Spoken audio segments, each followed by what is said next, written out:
eu estou muito contente de poder apresentar os meus companheiros de mesa, eu mesmo na figura de debatedor. O tema da mesa é debate sobre os 3 estudos sobre Hegel. Ao meu lado, o Francisco Correia, da Unifesp. Francisco vai, além de ter traduzido os 3, retraduzido o proposto, uma segunda tradução dos 3 estudos sobre Hegel.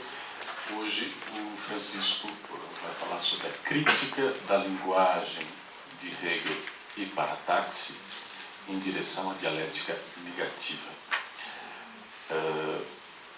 O Manfred, que é da Escola Normal Superior de Pisa, vai falar sobre o seguinte tema: traduzir um preconceito.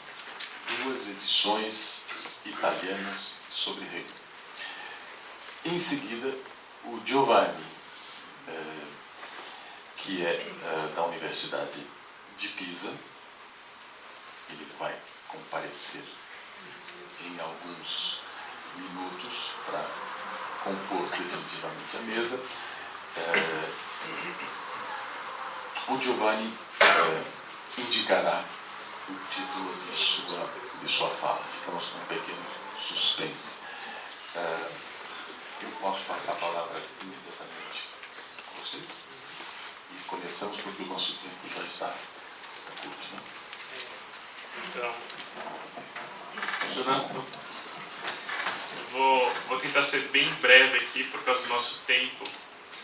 E eu vou dizer um pouquinho sobre uma ideia que me surgiu com a leitura do artigo de um amigo, Daniel Pucciarelli, sobre os fragmentos do Adorno sobre Beethoven.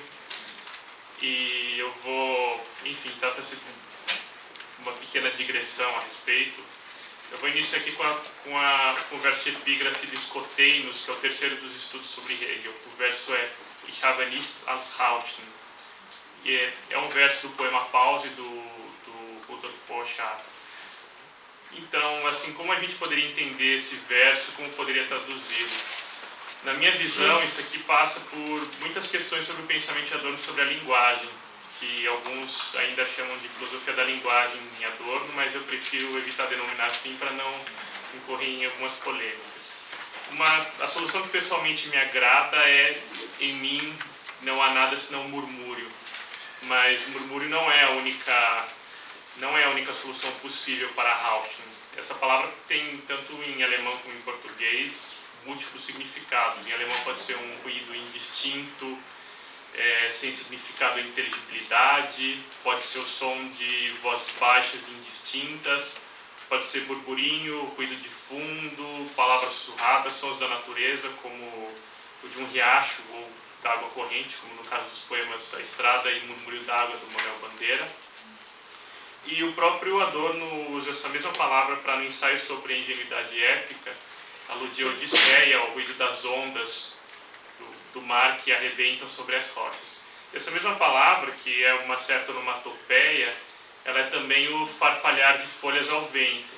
Então a gente pode traduzir assim, dentro de várias possibilidades, como sussurro ou murmúrio em português, mas do murmúrio a gente tem que excluir a noção de queixa, né, que existe em português, mas não em alemão. Pois bem, nas aulas do Hegel sobre estética, Rauschen é a aparição difusa de sinais divinos, ou mesmo um som natural interpretado como comunicação divina. Isso também, inclusive, nos lembra uma determinada passagem da dialética negativa, né, no qual Adorno critica Heidegger, né, diz que o ser atrai, persuade com o barulho das folhas no vento de maus poemas. E, pois, Rauschen, não enquanto substantivo, mas enquanto verbo, já aparece no primeiro dos ensaios dos 3 estudos sobre Hegel, no Aspecto. Adorno diz que a linguagem de Hegel murmura, sussurra. E aqui eu gostaria de chamar a atenção sobre mais 2 ensaios de Adorno onde essa palavra aparece, mas com uma importância ainda mais central. é o In Memória de Eichendorff, do Notas de Literatura 1, e a Linguagem Conjurada, do 4º volume de Notas de Literatura, acho que é essa a tradução em português, que é um ensaio sobre o Rudolf Borchardt. E é o mesmo, enfim, o foco é o mesmo verso da epígrafe de escoteiros. Nesse verso, né, o Adorno, nesse último ensaio, o Adorno tem como ponto de partida esse mesmo verso aí, né? E na sua crítica ele coloca o poeta como um virtuoso em seu uso da linguagem, que é marcada por um arcaísmo. Entretanto, a despeito de seus elementos conservadores, afinal o próprio poeta era um conservador,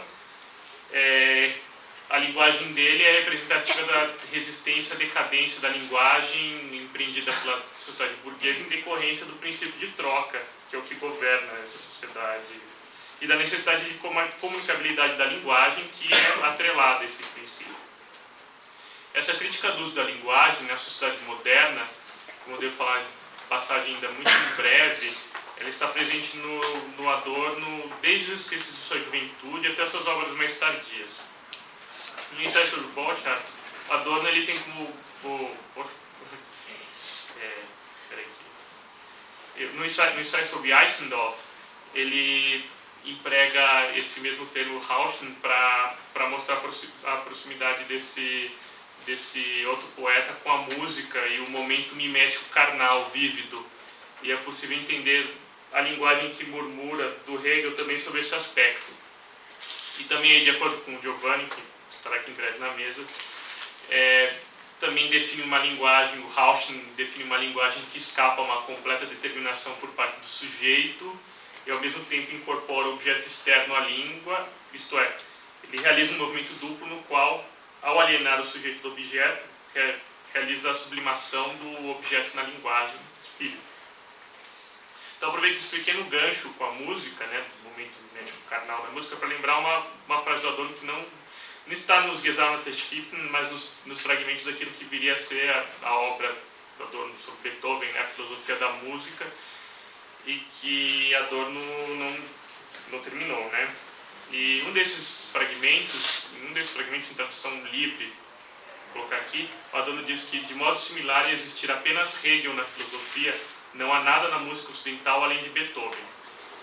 E são duas colocações bastante fortes, tanto sobre Beethoven quanto sobre Hegel, que são facilmente passíveis de serem retirados de contexto, mal empregados como chavões, como a gente já sabe como acontece com outras, como é barbárie escrever poesia após Auschwitz, nada é real na psicanálise de seus exageros. Mas então, para compreender o que Adorno quer dizer com essas duas afirmações tão fortes sobre Beethoven e Hegel, é preciso fazer o que Adorno requer, que é medi-lo através de sua medida. E existe, claro, uma dimensão retórica, uma certa hipérbole das frases, sim. Mas a crítica adorniana da linguagem, ela exige que não haja uma disjunção entre a expressão da coisa e a coisa exprimida. A linguagem não é mero rótulo das coisas que devem ser comunicadas sem rodeios, mas aqui a semelhança do que já diz o Walter Benjamin, e eu gostaria aqui de tomar as palavras emprestadas dele, né, não são de Adorno, são dele. A linguagem é o médium onde as coisas existem, não simplesmente meio. Em outras palavras, essa dimensão retórica, assim como a dimensão expressiva, sonora e todas as outras, não é um adereço da linguagem, mas é parte do conteúdo, é inseparável do conteúdo de verdade de uma expressão, e é isso que devemos buscar. Pois então é evidente que para Adorno, Beethoven e Hegel representariam um ápice na música e na filosofia. E qual poderia ser esse ápice? Bom, o grande feito, a grande realização de ambas, que aliás só foi possível graças ao momento histórico revolucionário que tanto Beethoven quanto Hegel viviam, foi o da música, né, do Beethoven e da filosofia de Hegel, teria atingido o mais elevado grau de autonomização na sua época, né, isto é, elas teriam cumprido o que seria um desiderato interno, tanto a música quanto a filosofia. E qual seria esse desiderato, né? No caso da música, seria a construção, nas palavras do próprio Adorno, a construção mediatizada de uma totalidade formal, ou seja, sem violência. E no caso da filosofia, também uma construção mediatizada e sem violência, mas de uma totalidade conceitual. Isso é o que Beethoven e Hegel teriam conseguido. Eles teriam conseguido construir essa totalidade, então, de maneira completamente imanente, né? Ou seja, sem recorrer a nada de nenhum tipo de esquema de inteligibilidade externo. Enfim, no caso da música, o Beethoven teria feito isso sem que fosse necessário recorrer a qualquer coisa que fosse exterior à forma musical, e no caso da filosofia, o Hegel fez isso sem que fosse necessário recorrer ao extra-filosófico. Isso é o que o próprio Adorno diz num dos fragmentos aí da obra Inacabada de Hegel, que eu não vou ler a citação agora. Pois então, além, é claro, desse momento revolucionário em que eles viviam, isso só foi possível pela consolidação do tonalismo e da forma musical integral, que uma direção na qual a música ocidental já ia, né, com o classicismo vienense, ali, precursor de Beethoven, e mais ou menos ali desde a mesma época, a dissolução de toda transcendência aí, num sentido especulativo, que foi uma das realizações da crítica da razão pura, que é uma das origens sistemáticas do idealismo alemão. Então, depois desse auge representado por Beethoven e por Hegel, a música e a filosofia ocidental elas entrariam numa crise por esgotamento. Né? E, por lado da música, né, uma crise do sistema tonal, que era visto como um sistema natural de ordenamento sonoro, e pelo lado da filosofia, a crise de identidade idealista. Então é válido reforçar aqui que isso já está presente no jovem Adorno, que não se trata apenas de uma crise ali de desenvolvimentos advinda de desenvolvimentos do espírito, do intelecto ali descolados da historicidade, mas é também uma crise causada pelo homem histórico. E daí, enfim, não por acaso é conhecida a afirmação de Marx, que é pós-Hegel, de que o mundo precisaria ser transformado pela praxis, né? E isso é uma das expressões dessa crise. Pois então, após o Beethoven, houve esse esgotamento paulatino do sistema tonal, que no final das contas exigiria uma nova possibilidade de fazer música, e após o Hegel, a filosofia teria se tornado obsoleta. Então, nunca mais depois de Hegel foi feita filosofia sistemática como antes, por bem ou por mal, né, na academia alemã. E esse é o contexto Adorno, e tudo então que passou a preponderar na academia alemã foi vitalismo, neocantismo, antifilosofias, positivismo do Círculo de Viena, e simultaneamente o progressivo desenvolvimento da sociedade burguesa, na verdade, levava a uma desintegração dessa mesma sociedade tal como ela havia se consolidado antes.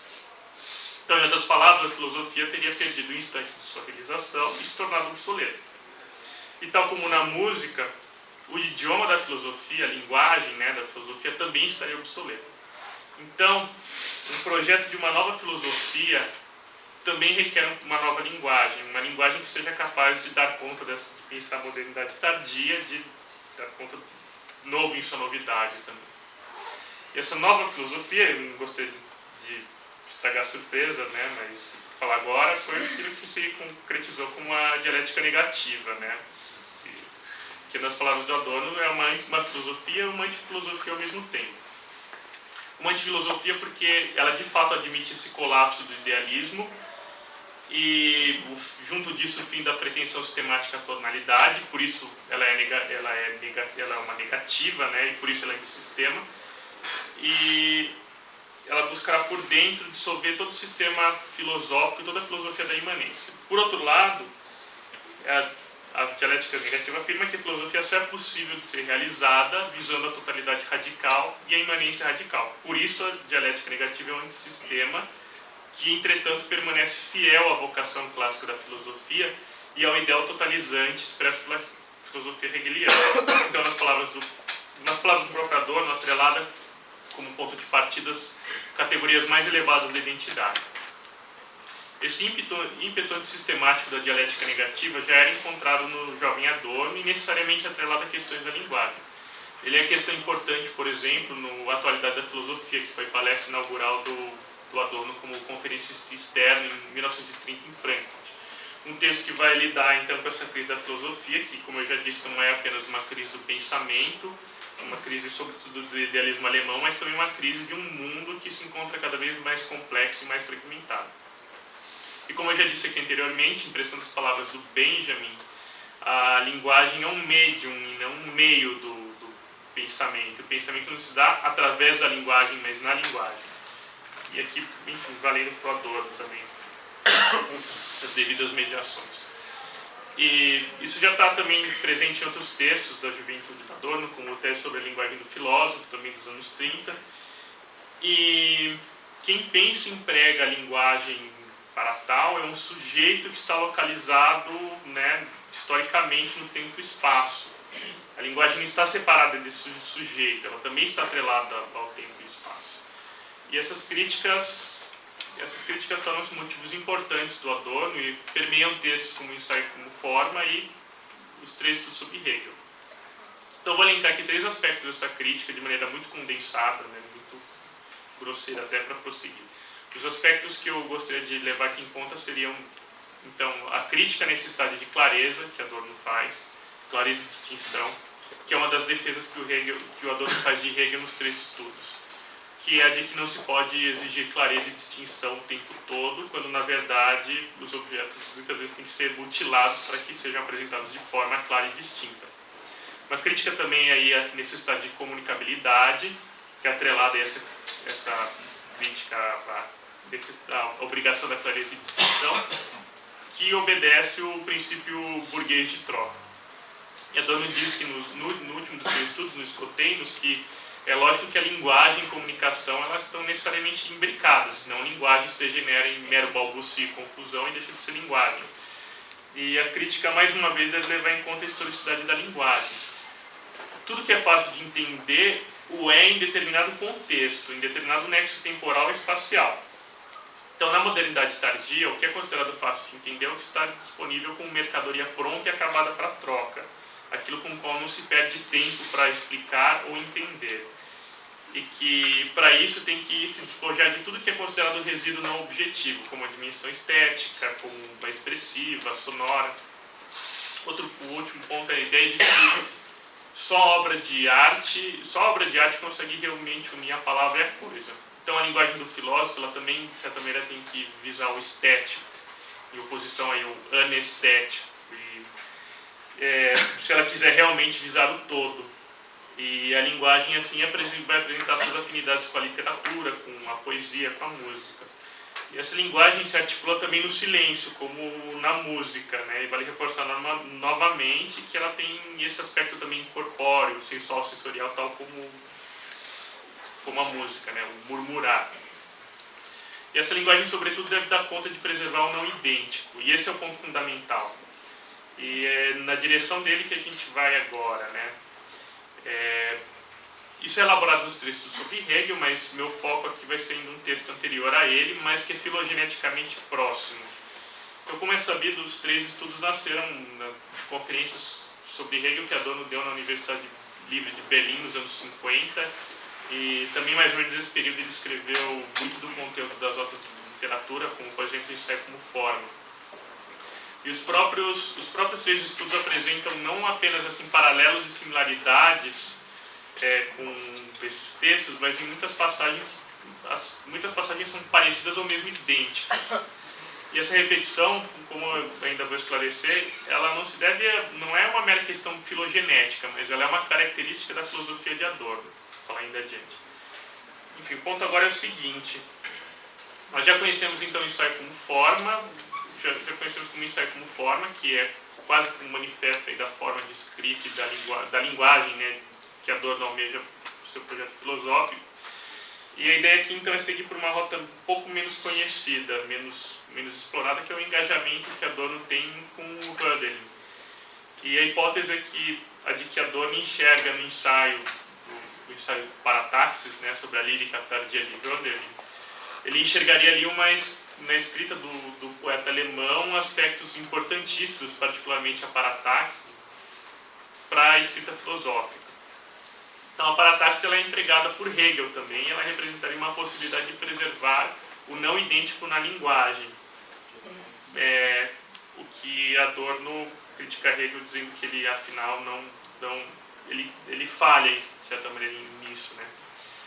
Então, Adorno faz isso, né? Esse engajamento aí com Hölderlin também, e com a linguagem também criticando Hegel, né? E tal como é dito no aspecto, no primeiro dos ensaios dos 3 estudos, ser fiel a Hegel é criticável, é isso que Adorno está tentando. Então, essa tarefa de preservar o não idêntico ela é central para a filosofia de Adorno. E por que é necessário preservar? Porque o não idêntico está associado a uma das pré-condições para se realizar a filosofia na modernidade, que é a chamada contingência. E a ideia de contingência seria o problema da modernidade, ou mesmo marcaria, né, a modernidade. Então, a partir dessa crítica que advém dessa juventude, que já está desenvolvida em algum sentido nos textos sobre Hegel, o Adorno sugere em sua empreitada que, para ser hegeliano, há de se segui-lo criticamente, que é o que Hegel pede. E essa crítica é levada adiante na dialética negativa. Isto é, essa crítica propõe levar adiante o compromisso, a seriedade e o compromisso de Hegel, conforme o Adorno já diz nos 3 estudos, por uma dialética que é incessante e ao mesmo tempo atento aos momentos de outro e de negatividade, não idêntico, no caso, que evitam que a filosofia vire somente uma abstração. E em sua crítica na dialética negativa, Adorno parece tomar muitas vezes ali o lado da natureza contra o Hegel, que é algo que pode causar um certo estranhamento, né? Porque talvez seja mais facilmente intuível que pensar que Adorno se alinharia à natureza, né? Aliás, à cultura material experimental do conhecimento, se opondo àquilo que o Hegel chama de espírito e ao que ele chama de trabalho da dialética.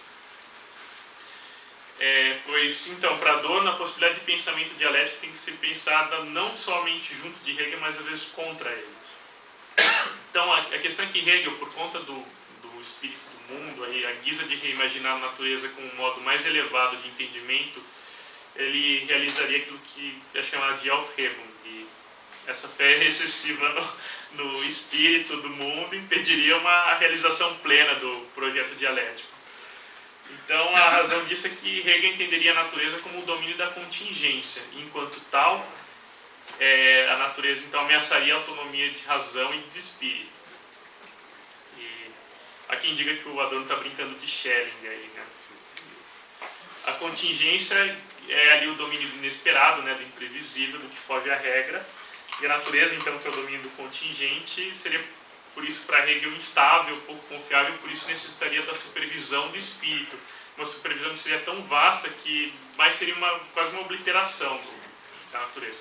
Então, Hegel coloca a tarefa do indivíduo histórico mundial, uma tarefa ali, passar por cima dos interesses que não coincidem com ele. E um desses objetos que não coincidem é a natureza. Então, Adorno vai propor aí no ensaio sobre a parataxe, ele vai propor a parataxe então como um elemento estilístico aí, que é parte integrante da crítica da linguagem dele. Então, na parataxe, as ideias, figuras, sentenças são apresentadas no formato em que uma não está subordinada à outra. Então, a ideia da parataxe seria a de permitir criticar o pensamento de Hegel sem que uma tarefa fique subordinada à outra. Então, porque a negatividade de Hegel é tão crucial para o sentido de Adorno entre as possibilidades restantes de fazer filosofia na modernidade tardia, a parataxe, então, torna-se um dos elementos de estilo que Adorno exige para a filosofia. A escrita poética de Hölderlin, através do uso da parataxe, seria, de certo modo, um modelo para a escrita filosófica. E a razão para que a parataxe seja esse elemento de estilo necessário nos leva novamente à crítica que Adorno faz ali nos textos sobre Hegel a Descartes. Ou melhor, ideal cartesiano de clareza, que sacrifica a capacidade de fazer filosofia e tolhe e deforma o próprio objeto em detrimento de significados de fácil assimilação. Então, a insistência não deveria, por Adorno, não deveria ser em clareza, mas em inteligibilidade. E mais do que inteligibilidade, essa escrita filosófica deve apontar o fato de que, enfim, nas palavras da dialética negativa, as ideias vivem nas cavidades, ali nas brechas, né, entre o que as coisas dizem ser e onde elas estão. E, enfim, também lembra um pouco aí a articulação da música com o silêncio nessas brechas. E a parataxe ela proviria essa lacuna, né, essa cavidade. Então, para que o Hegel possa ser entendido e corretamente criticado, é necessário um estilo filosófico, um estilo de escrita que expõe as cavidades aí do pensamento hegeliano a fim de recuperar o espírito e letra de um projeto filosófico ainda viável. E então a parataxe ela escapa da intencionalidade. O que Hölderlin faria seria uma encantação então contra a síntese hegeliana que seria um ato de violência, síntese hegeliana. O próprio Hegel emprega aqui, então, uma linguagem que sairia do ímpeto sintetizador do espírito. E o que faz o papel da parataxe não é apenas... o que faz o papel de parataxe não são só essas estruturas micrológicas ali da poesia do Hegel maduro, mas também estruturas maiores que cumprem esse papel, como o rondó na música, né, e tornam a repetição, tornam possível a repetição ou a serialidade sem subordinação, que por sua vez é algo que o próprio Adorno fala de Beethoven.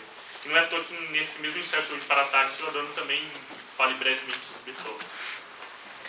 E são nessas repetições em que essas fraturas ficam expostas no pensamento. Então,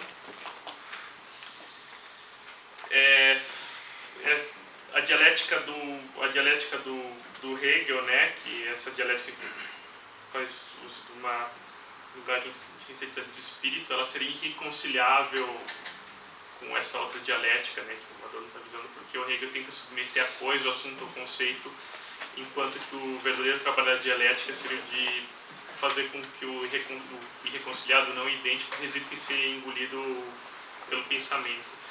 E só através dessa contradição interna a dialética pode continuar. E esse é o escândalo permanente da filosofia hegeliana. O preço que ela teria que pagar, que seria o escândalo, né, de sua própria impossibilidade, que é o de trucidar o não idêntico. E por conta disso, tal como Adorno diz no Teor da Experiência, o conteúdo da experiência, a filosofia de Hegel marcha ao lado dos mais fortes batalhões.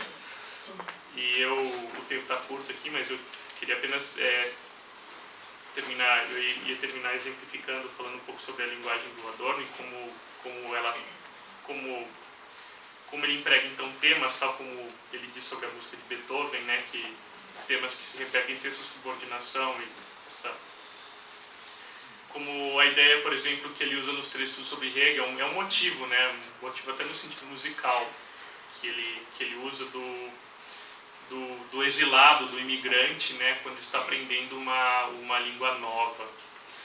E ele usa de uma maneira quase que idêntica, ele usa praticamente a mesma figura no Notas, no ensaio como forma e nos três estudos, só que ele usa de uma forma que está com uma subordinação lógica completamente diferente, tanto indo para frente quanto para trás. Ele não é usado para dar exatamente o mesmo exemplo, está subordinado a um encadeamento lógico completamente diferente.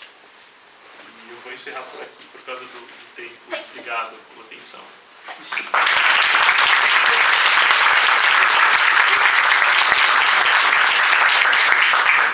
Obrigado, Francisco. Então nós vamos passar a palavra ao Manfred Bosani e no final nós retomamos o debate e diminuímos o tempo de almoço. Manfred, você conseguiu se aceitar? Technically, oui, non, je dois... Est-ce que je peux faire ça? Oui, ça va. Ele pode retirar? Ok, il n'y a pas de souci. I love technology. Oh, ça marche pas. So you won't understand anything because my Portuguese is awful. By the way, well, I start saying something and maybe Giovanni solves the problem. Hopefully. So, do you hear me? I need this? Okay. I don't speak Portuguese, but thanks to Francisco, I will speak Portuguese today with a terrible accent because he translated my paper. I say just a few words about it, just to get Giovanni the time to fix problems. And this paper was originally conceived as a review of Giovanni's... grazie mille. Since I compensatory, so I have to... Maybe he has it already. Okay. So, grazie mille. So, by the way, this paper was originally conceived as a review of Giovanni's new Italian translation of the Drei Studien über Hegel, the 3 studies on Hegel. Of course, I've changed it for this occasion. I will skip the praise of his new translation, which won't be very interesting for you. And I will focus on the mistakes of the old Italian translation. Why that? Because I think that they have a cultural historical relevance. So I will try to analyze the mistakes of the old translation in order to see how Adorno has been read in Italy during the 70s. Namely, I will try to interpret these mistakes as atos fallius, okay, atos fallius freudianus, and try to picture the moment in which a prejudice, which is still operating, and it's kind of widespread, not only in Italy, was born. So the date of birth of this prejudice. Ah, ci siamo, tu ce l'hai? Lo prendete? Ok, so this is my Portuguese. A terra do preconceito ainda está em larga medida inexplorada. Parece que uma subclasse de ídolos fuge até mesmo ao cume classificatório do iluminismo. Os preconceitos sobre preconceitos. Um exemplo contemporâneo.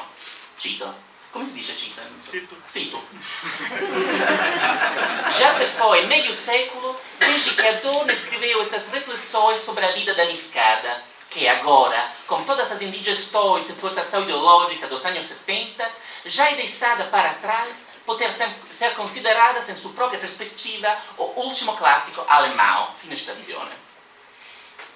Esta passagem foi retirada da contracapa da edição italiana de 1994. I can't read the dates. Da contracapa da edição italiana de 1994, do Minima Moralia. Na primeira tradução italiana dos 3 estudos sobre Hegel, que saiu pela editora Il Mulino em 1971, Adorno pronunciava frases como as seguintes, cito: aquilo que, na maioria das vezes, injustamente é vangloriado nos artistas, foi dado efetivamente como dom real. A sublimação, como se fosse em si uma coisa, uma assimilitude incompleta, no pleno reflexo da repetição no espírito. Passo incompreensível. A parte, ma c'è il corsivo? No. So there's no italics, but the last part is in italics in my text. So imagine from como se in italics. A parte destacada em itálico é uma invenção estranha, porém reveladora. O tradutor Franco Serra exagerou toda a dificuldade lexical e onde ela não pôde encontrá-la, fabricou a partir do zero. Reflexo colorido, Fabig Uplands, torna-se em completa similitude, com toda a honra da maiúscula, enquanto o substantivo wiederholung, repetição, se enche para transbordar no pleno reflexo da repetição. Esses exemplos, nos quais a prosa de Adorno é tornada gratuitamente complicada, como um tributo implícito ao jargão heideggeriano, criticado em todos os 3 ensaios, poderíamos multiplicar. Gegenstand, objeto, é traduzido como objeto instante, das Besondere, o particular, como o apartado. Escolhe inefável. Novamente, a cobracia é recompensada com uma maiúscula. Erros similares são produtos da reflexão. Não se pode traduzir Besondere por apartado por um simples engano. Mas também dizem algo sobre as expectativas do tradutor e do público italiano naqueles anos. Adorno deve ser um ator obscuro, aristocrático. Esse axioma guia as escolhas de Serra na tradução dos termos técnicos, e em todos tais pontos o texto exige um esforço suplementar por parte do leitor.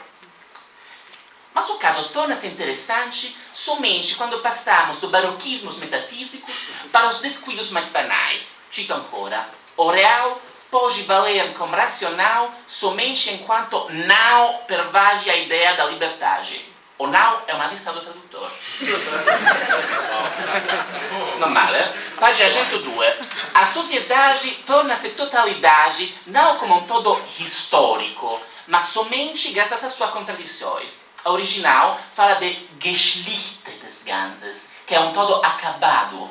Evidente uma confusão com Geschichtliches, histórico. Graças a este falho, a história sobressalta na teoria adorniana da sociedade. Na página 154, verändern, transformar, o verbo utilizado para Marx na famosa tese sobre Feuerbach, é traduzido como transmitir. Materialistische implicações materialistas, vira implicações materiais.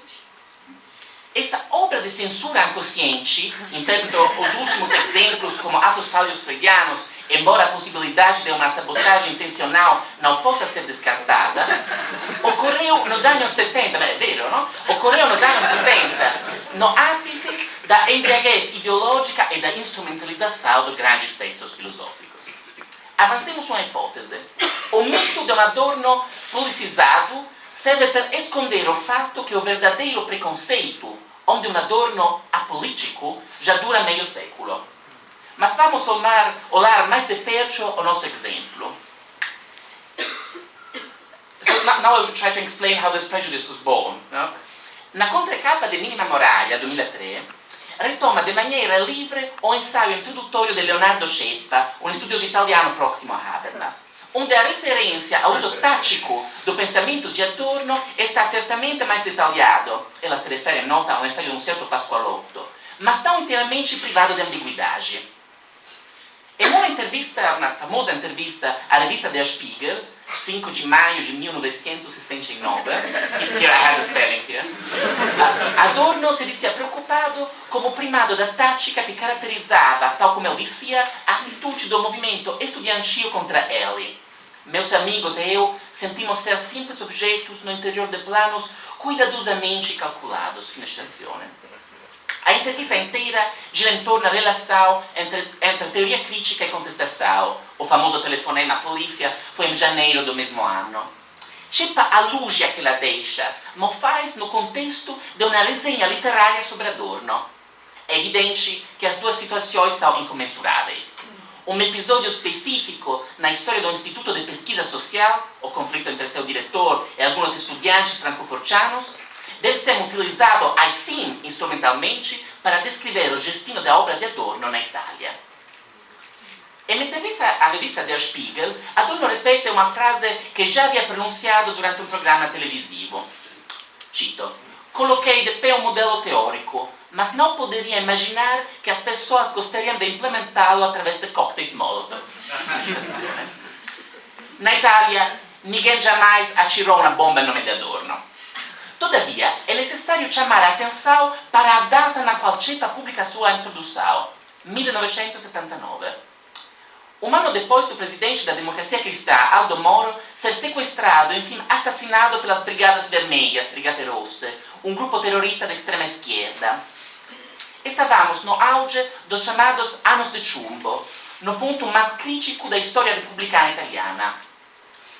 Cito ancora: "Creio que, depois da indigestão ideológica de 78 e o que seguiu, que deve ser aprender a manter distância da imagem vulgarizada de Adorno", diz Ceppa. A pressão dos eventos históricos, não pode haver outra explicação, impeliu um estudioso atento e escrupuloso a perpetrar uma falsa história.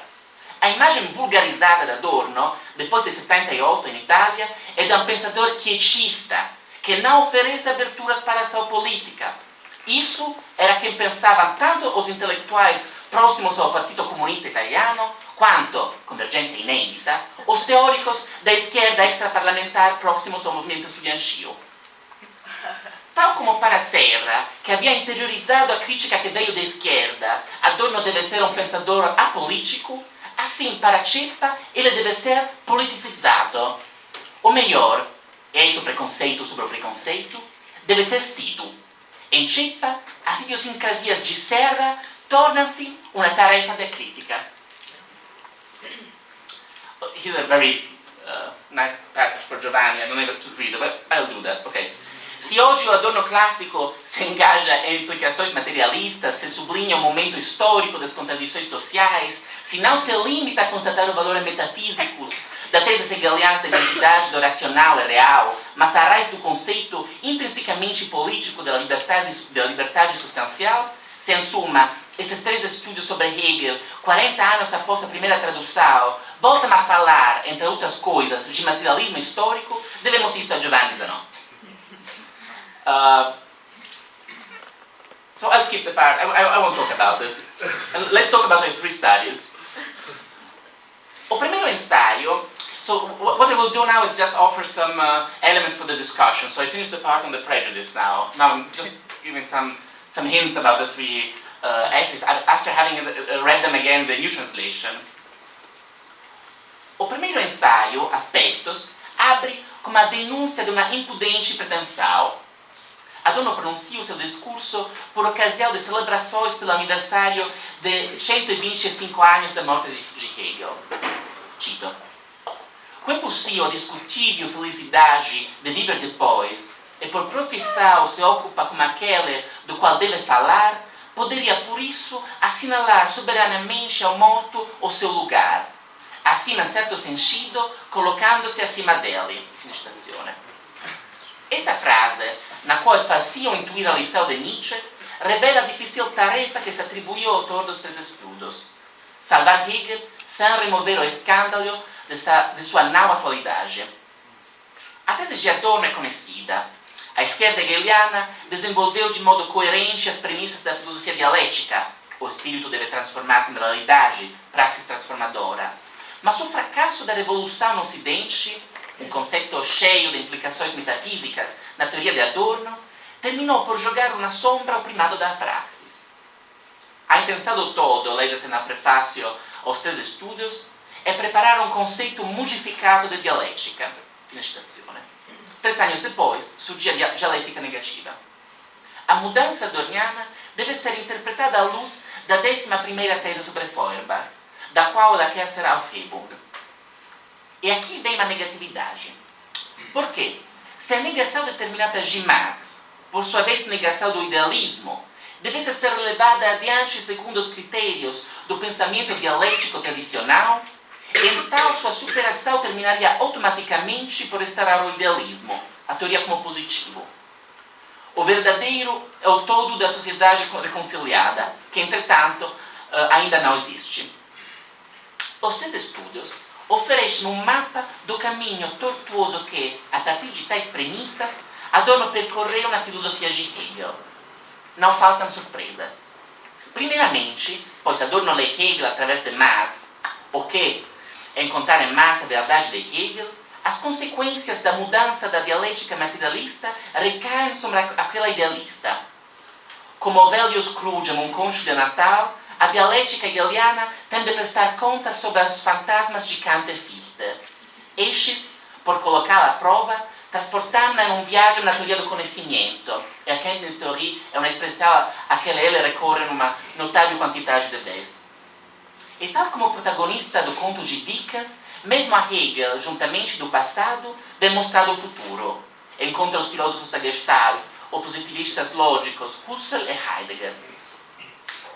A interdição das consequências revolucionárias da dialética se repercute sobre o lado especulativo, em seu impulso progressista, isto é, o qual, através daquele, a filosofia hegeliana ultrapassava as determinações singulares finitas para alcançar o absoluto. O erro de Hegel, ter entendido o espírito, sublimação do trabalho social, como sujeito-objeto subjetivo, deve ser espiado sobre o terreno daquela própria subjetividade que, demasiado precocemente, foi declarada vencida. Cito: "A diferença entre sujeito e objeto, que não está plana na experiência da realidade até hoje, não se deixa extirpar nem mesmo na teoria. Se, face atenção do espírito, que jamais se mostrou tão poderoso para aprender o real como Hegel, a história da filosofia depois dele se apresenta como enfraquecimento, resignação de força construtiva do conceito, o processo que levou a isso é, entretanto, irreversível." Outra surpresa.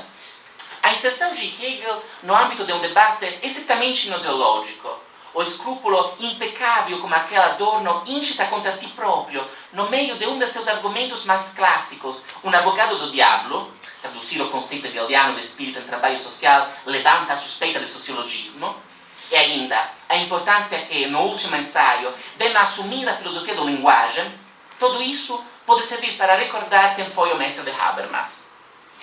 Este não é o lugar para explorar uma singular hipótese, mas talvez seja a hora de deixar de lado as declarações mais notórias, as famosas páginas da teoria da ação comunicativa sobre a dialética do esclarecimento, e medir a fratura produzida na segunda geração da escola de Frankfurt à luz de uma tradição específica de pensamento, que entranha suas raízes no idealismo alemão.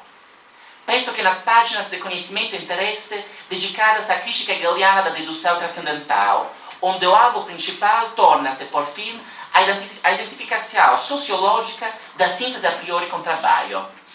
Como escreveu, foi alguém que tinha acompanhado os cursos de Adorno sobre Kant. Mas voltemos aos 3 estudos.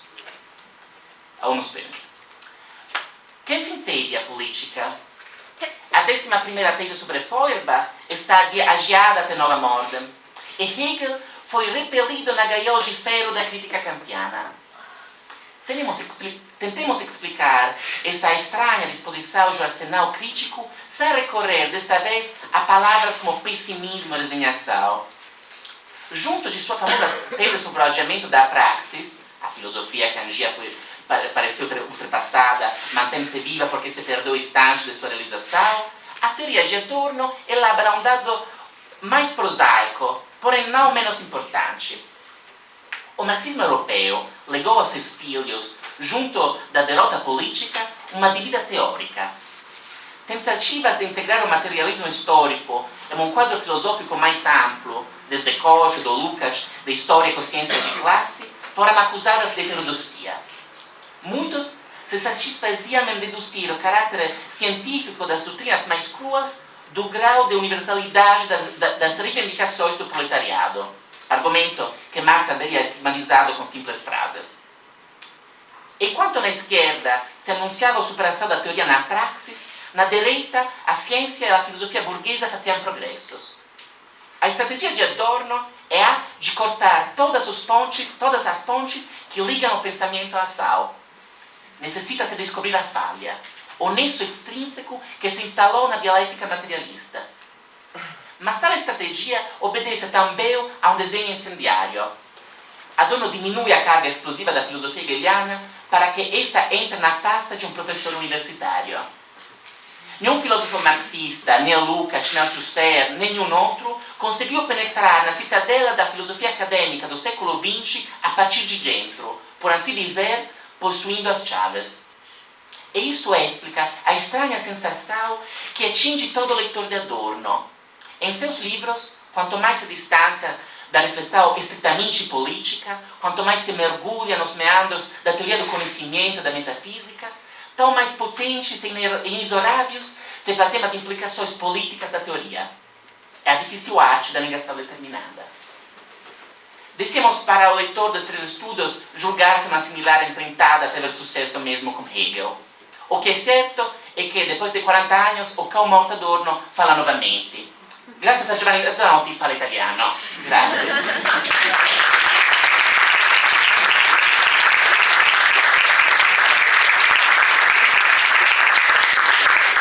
E grazie a thanks Francisco for the translation, of course.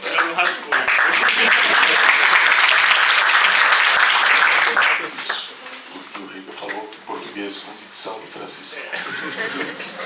Na tradução.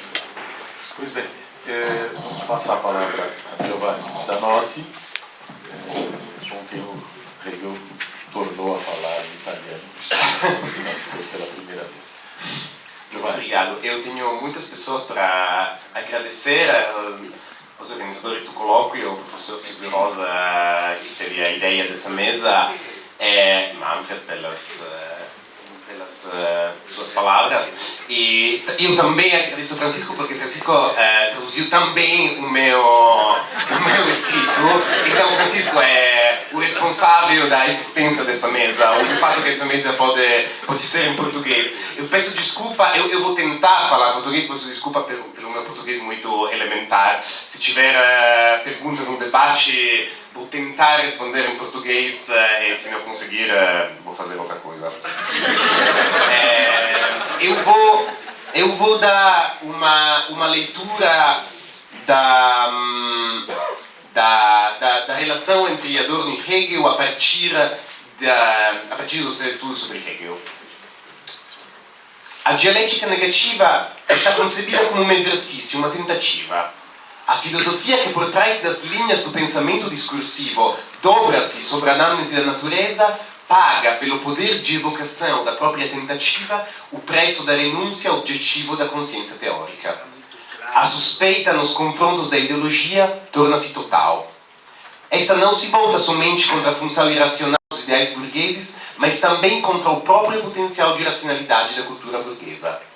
A dialética negativa e a teoria estética podem somente remeter impotentes uma à outra. Essas frases de Habermas desenham uma paisagem familiar. Não exprimem apenas uma interpretação, embora muito influente, mas contêm em si, no sentido mais literal, um fragmento de história. Nos 3 estudos é recuperada de Benjamin a ideia da maturidade póstuma. Cito: mesmo pensamentos outrora firmemente cunhados possuem uma história de sua própria verdade e não uma simples sobrevivência. Não permanecem indiferentes em si ao que lhes sucedeu. Se 50 anos após a publicação da dialética negativa pergunta-se sobre o que Adorno tornou-se, a situação parece singular. Seu legado muito prontamente desapareceu da cena filosófica, podado em seu florescimento por aqueles mesmo que o levaram adiante, porque esse legado foi identificado com um estilo muito particular de pensamento. Mas tal estilo, entre mentes, triunfou filosoficamente. Não vou discutir aqui a interpretação de Habermas, considero-a errada, porém acredito que ainda necessite de uma refutação adequada à sua grandeza. Vou observar apenas 2 coisas. Em primeiro lugar, a imagem de Adorno que emerge daquela descrição é de fato largamente partilhada. Os traços que a compõem e que Habermas critica são os mesmos que os adornianos frequentemente reivindicam. O primado do estético, a insistência sobre a dimensão estetizante estetizante mesmo, do fragmento, do paradoxo, do jogo, da ironia, da contradição performativa, a apologia do particular e do plural, a desconfiança da razão científica e, geralmente, do potencial de racionalidade dos ideais burgueses. A escolha voluntária da impotência como recusa a comprometer-se com o poder sublimado do conceito, o poder material do Estado. Tudo o que hoje é clichê. Se tudo isso teve uma força crítica no passado, ela foi perdida há muito tempo com sua difusão universal. Sem dúvidas, o próprio Adorno, em muitos casos, acentuou tais aspectos. Mas é sempre Adorno que lembra, nos últimos dos 3 estudos, que, cito, na vida póstuma das obras filosóficas, no desdobramento do seu conteúdo, o que elas exprimem gradualmente se liberta daquilo que elas simplesmente pensavam. Fim de citação. Certos extratos que por muito tempo recobriram o pensamento de Adorno como uma mortalha poderiam estar prontos a cair. Em segundo lugar, este processo poderia ainda dar resultados muito surpreendentes. O filósofo que reprova seu mestre no discurso filosófico da modernidade pela falta de rotas de saída é o mesmo que pronuncia com desenvoltura frases como esta: abandonei, ao menos no que diz respeito a mim, a pretensão filosófica enfática da verdade. Ao lê-lo com atenção, todo o pensamento de Habermas está marcado pela apaixonada identificação com a renúncia. Seu ruído de fundo é similar àquele que Adorno discernia em Lukács, não por acaso outro grande caluniador de Nietzsche. O ruído de alguém que, cito, desesperadamente chacoalha suas correntes, imaginando que o seu barulho seja a marcha do espírito do mundo. Surge a suspeita que a acusação de pessimismo seria uma projeção. Mas se é assim, então, seguindo o mecanismo do recalque, devemos esperar uma reversão. O Adorno libertado da sua casca negra poderia não ser apenas diferente, poderia ser o exato contrário. Se os tempos estão maduros, se hoje se começa a reler Adorno com novos olhos, essa mesma possibilidade está historicamente determinada. São os eventos históricos de nosso presente que abalaram não apenas as certezas internas do Instituto Frankfurtiano, mas o debate filosófico dos últimos 50 anos inteiro. Aqui eu gostaria de propor uma hipótese. As 2 principais facções da filosofia progressista depois da morte de Adorno, o que ao mesmo tempo significa depois de 68, representam na realidade 2 faces da mesma moeda, por uma precisa razão material. Refiro-me, por um lado, aos desenvolvimentos da teoria crítica sucessivos à virada comunicativa, e por outro lado, àquela variada constelação filosófica que foi questionada de maneira talvez mais penetrante por Paulo Arantes, sob a abrangente etiqueta de ideologia francesa. Ambas repousam sobre um fundamento real que torna-se visível apenas hoje, no momento de seu colapso. É o estado do bem-estar social europeu. Uns teorizaram-no abertamente, enquanto que os outros foram acomodados, por assim dizer, em seus interstícios. Se agora perguntamos por qual é a premissa subentendida ao ideal social-democrata e qual a sua forma filosófica de reflexão, creio que, como o adorno dos escritos sociológicos, podemos dar a seguinte resposta. É o pressuposto de uma continuidade linear entre consciência e mundo, ou entre indivíduos e sociedade. O conceito da objetividade social como sistema das leis de movimento do capital, um sistema produzido e reproduzido pelos homens e por eles próprios irrevogável, mas, ao mesmo tempo, alienado e independente da vontade deles, singular ou associata, este conceito é propriamente o que estraga a festa e deve ser recalcado. Por isso, ao ceticismo explícito, em suas mais recentes variantes construtivistas, se opõe o ceticismo mal disfarçado, que resolve a objetividade no acordo intersubjetivo, enquanto que já nas primeiras páginas da dialética negativa, propriamente contra o conceito de comunicação, lê-se, cito, a verdade é objetiva, não plausível. O termo ideologia, em seu sentido marxiano estrito, é apropriado. De fato, o recalque da objetividade é a proibição da experiência, e por isso autoritário. Justamente as leis da segunda natureza se encarregaram de tornar evidente tal resultado. A crise varreu a base do que ainda ontem era considerato progressivo. As consequências estão aí para serem vistas por todos. Ventos de guerra sopram novamente sobre a Europa. E, allures, o colapso da social-democracia mostra uma face ainda mais feroz. O dever da solidariedade internacional possui o seu momento teórico, a reflexão da filosofia sobre suas próprias deficiências. Isso significa, tal como é frequente em período de transição, voltar a Hegel. Porque a questão de Hegel é a questão da objetividade, de como a consciência, sem renunciar à reflexão iluminada sobre as próprias negações, afinal, sobre sua própria finitude, possa entretanto conseguir alcançar a coisa em si. Em um ensaio de palavras-chave, Adorno invoca a liberdade para um saber que não seria já implícito. Todo o pensamento de Adorno é pervadido pela oposição.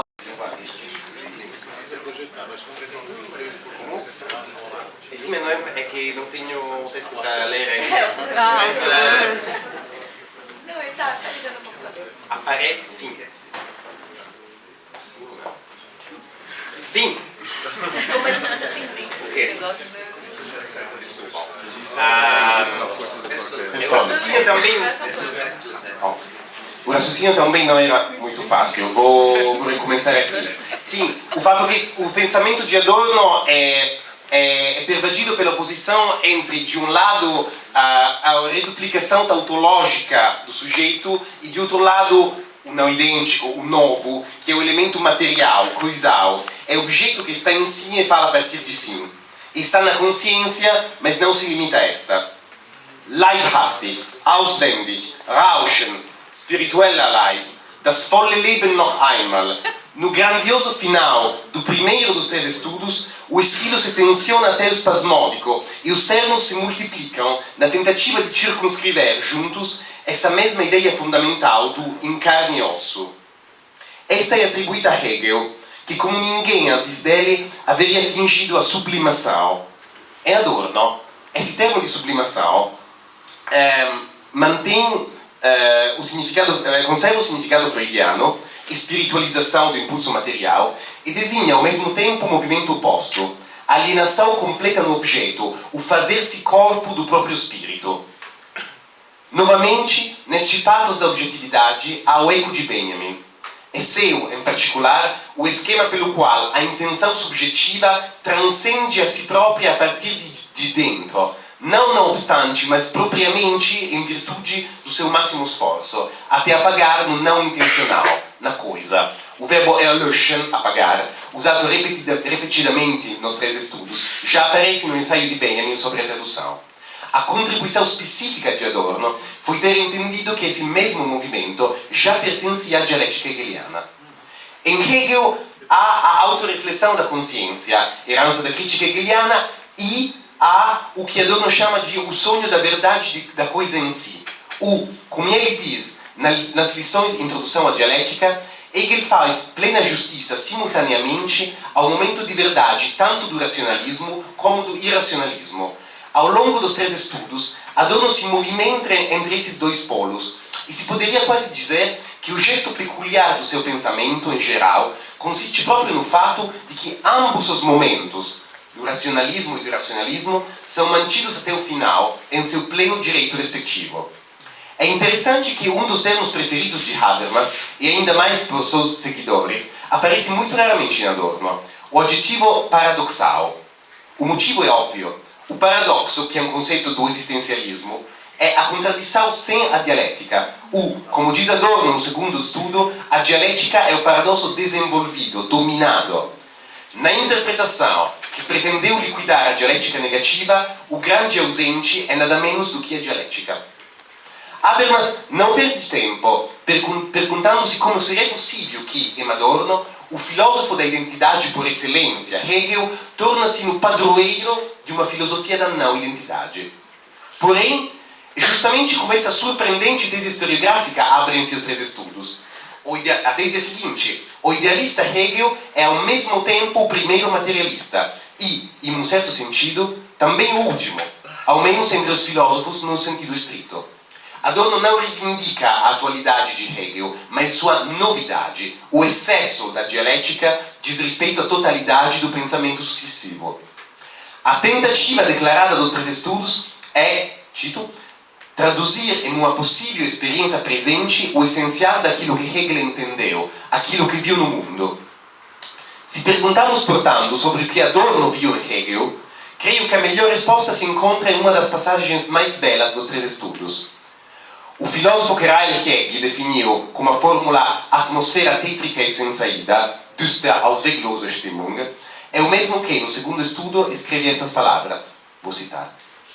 A filosofia em Hegel não quer se deixar intimidar, abrir mão da esperança de perceber aquele todo da realidade, bem como o conteúdo que a ciência institucionalizada lhe coibiu em nome dos achados válidos à prova de tudo.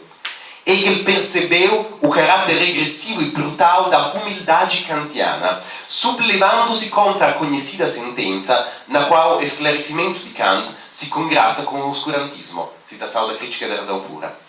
Portanto, tive que suprimir o saber para obter lugar para a fé, e o dogmatismo da metafísica, isto é, o preconceito de progredir nela sem crítica da razão pura, é a verdadeira fonte de toda a sempre muito dogmática incredulidade, antagonizando a moralidade.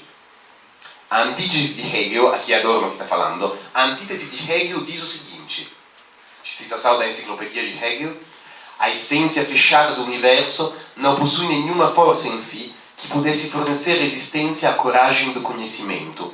Ela deve se abrir diante dele e tornar claras suas riquezas e suas profundezas e oferecê-las ao seu prazer. Adorno comenta: em tais formulações, o baconiano pathos primordial burguês amplia-se aquele da humanidade emancipada. Se pode ainda suceder, das ist doch noch gelingen. Face à resignação da época atual, esse impulso fundamenta a verdadeira atualidade de Hegel. Fim de citação. A força que emana deste passo faria empalidecer um filósofo da afirmação, porque é precisamente a força da negação determinada, aquela que, sempre nas lições sobre dialética, o filósofo tétrico e sem saída chamava a extraordinária liberdade, a superioridade quase lúdica que o pensamento dialético contém. Nunca tanto como nos 3 estudos Adorno mostra o jogo, se abandona com igual fervor contra a resignação do tempo presente aos patos da humanidade emancipada, ou seja, nunca ele é tal iluminista. No que resta da minha fala, pois, buscarei aqui uma chave possível para uma leitura alternativa do seu pensamento. Partirei dos 3 estudos, em particular os 2 primeiros, para depois expandir a perspectiva sobre a dialética negativa. O primeiro e o segundo estudo são, por assim dizer, sinópticos. Ambos se iniciam com uma majestosa defesa de Hegel contra o preconceito, e em ambos esta tonalidade domina quase até o final, para dar lugar, apenas nas últimas páginas, a uma virada crítica. Malgrado tudo, Hegel é falso. O argumento é sempre o mesmo. A força do pensamento hegeliano está no escândalo e não no plausível. na construção do sujeito e não em um suposto senso de realidade. Hegel, in suma, pensa concretamente não a despeito de, mas em virtude do momento speculativo. Podemos então corrigir a afirmação precedente. Não apenas o idealista Hegel é também materialista, mas é o seu próprio idealismo que interverte no materialismo e o torna possível. Esta me parece a verdadeira originalidade das análises de Adorno frente a outros pensadores marxistas, mesmo aqueles mais bem dispostos com Hegel. Não temos aqui um método dialético separado do sistema do idealismo, nem mesmo colocado novamente de pé, mas uma dialética interna ao próprio idealismo. E o conteúdo desta dialética está expresso de maneira melhor na continuação do passo citado anteriormente. Cito: o idealismo extremo tem suas implicações materialistas. Hegel se avizinha tanto mais do materialismo social quanto mais radicaliza o idealismo, ainda que no plano teórico, quanto mais insiste, contra Kant, a conhecer o objeto a partir de dentro. O resíduo obscurantista em Kant consistiria na própria proibição desta consciência de dentro, a proibição irracional de tocar a coisa. Em outras palavras, somente a distinção entre essência e aparência torna possível a crítica, e somente a posição da identidade torna possível ao pensamento de conhecer uma essência além dos fenômenos. O movimento da contradição é aquele no qual a coisa em carne e osso continuamente despedaça o curso linear e, por assim dizer, autista da dedução subjetiva. Mas ele pode fazê-lo porque o objeto também, em algum sentido, é spirito. Isso é Hegel, na interpretação de Adorno. O objeto, por assim dizer, tem afinidade com o sujeito. Sua própria vida é una, aquilo que Hegel chamou de a certeza de si próprio. A autoconsciência. E somente por isso o objeto pode falar a partir de si, em vez de reduzir-se à matéria-prima, o projeção do sujeito. Cito: uma vez que, no absoluto, o objeto é sujeito, então o objeto não está mais subordinado ao sujeito. A identidade, em seu auge, torna-se agente do não idêntico. Fim de citação. Neste ponto, no entanto, impõe-se a pergunta mais clássica, ingênua e todavia inevitável. O que precisamente é falso em Hegel? Adorno, como se sabe, refuta a tese da identidade, mas à luz das considerações precedentes, como deve ser interpretada essa refutação? Notamos uma circunstância geral. As críticas de Hegel, mesmo aquelas de esquerda, normalmente sofrem de uma fraqueza peculiar, contra a qual é jogo fácil para qualquer hegeliano, falo de experiência direta. Tendem a recair aquém de Hegel porque tocam no profite. De fato, as acusações mais frequentes, subjetivismo, paralogismo, logocracia, o espírito que cria o mundo e similares, confundem o resultado final da construção hegeliana, o saber absoluto ou a ideia, com a posição inicial da subjetividade abstrata, separada, apenas subjetiva, que aquela construção precisamente tem como tarefa superar. Ora, em Adorno acontece algo estranho. Se de um lado, como havíamos visto, toda a argumentação desmente aqueles clichês, quando se chega ao âmago da questão e se trata de acertar as contas com Hegel, é como se houvesse uma queda repentina da voltagem teórica. As formulações de Adorno, por exemplo aquela célebre, o sujeito-objeto hegeliano é sujeito, permanecem vagas e fugidias, parecendo realinhar-se às posições da esquerda hegeliana, como se Hegel tivesse vencido mais uma vez. O mesmo problema pode ser formulado de outro modo. No primeiro estudo, Adorno antecipa um conceito que estará no centro da dialética negativa, aquele do bloco kantiano. O bloco é a cisão entre sujeito e objeto, e interpreta de maneira seguinte o progresso de Hegel, o elemento genuinamente não kantiano de seu pensamento. Cito: nós, ao nos aferrarmos conceitualmente ao bloco, o limite que é posto à subjetividade, ao reconhecê-la como mera subjetividade, estamos já para além do limite. Cada limite, tal logo é reconhecido como tal, é por princípio superável. Alude a isso também aquela passagem da enciclopedia sobre a essência oculta do universo. Em outras palavras, o conteúdo da experiência mais íntimo do pensamento hegeliano, seu núcleo histórico real, é o burguês liberto dos vínculos feudais, reconhecidos na própria racionalidade, o trabalho liberto.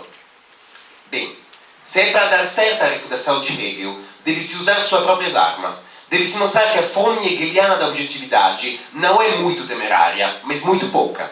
Muito pouco. Que em Hegel permanece um bloco, um superego, uma proibição residual. A pergunta então vira: qual o limite de Hegel? Antecipo já a solução. Se há em Hegel o trabalho liberto, todavia não há espaço para a libertação do trabalho, para o homem liberto do trabalho. Mantenho que, em Adorno, essa solução já se dá integralmente, mas que para encontrá-la é necessário, digamos assim, um percurso mais longo. No tempo que me resta, vou tentar dar pelo menos uma ideia geral.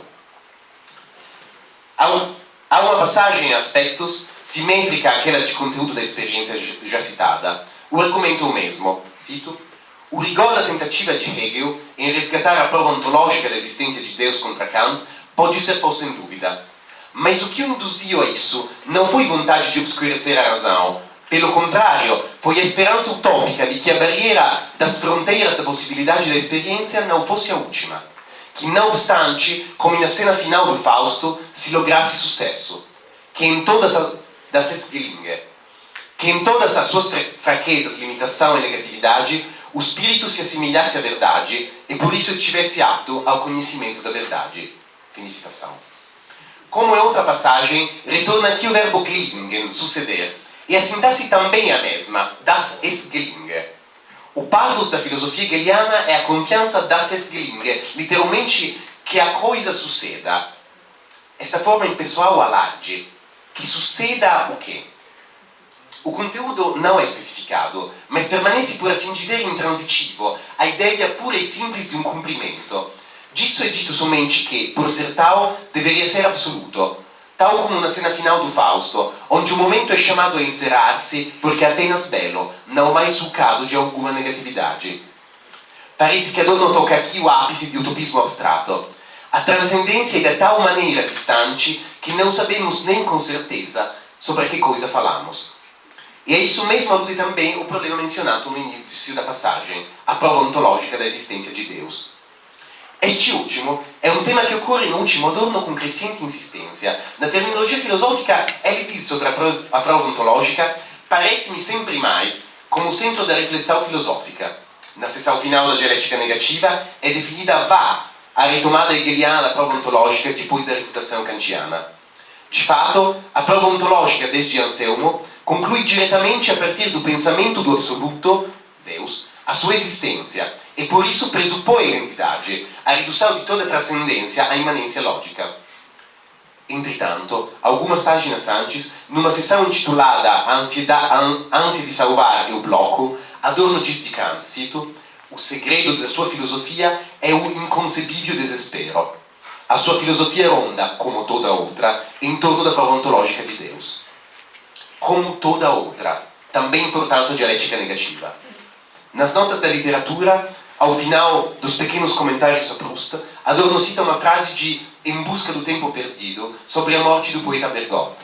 Escreve Proust: o pensamento de que Bergotte não está morto para sempre não é completamente incrível.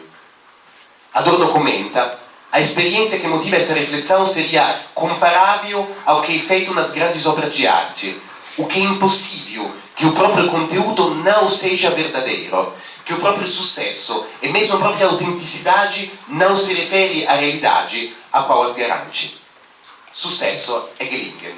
Prossegue Adorno: a confiança de Proust na força objetiva do sucesso da obra, novamente gelingen, refere-se a este pensamento, última, pálida, secularizada e todavia inextinguível sombra da prova ontológica de Deus.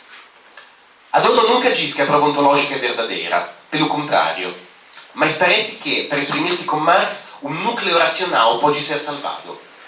Se, para Adorno, diferentemente de Hegel, o absoluto não está já dado, mas é transferido para a experiência futura como pura possibilidade, então a questão da prova ontológica torna-se a questão de um ponte entre o presente e a utopia, da realidade e da possibilidade.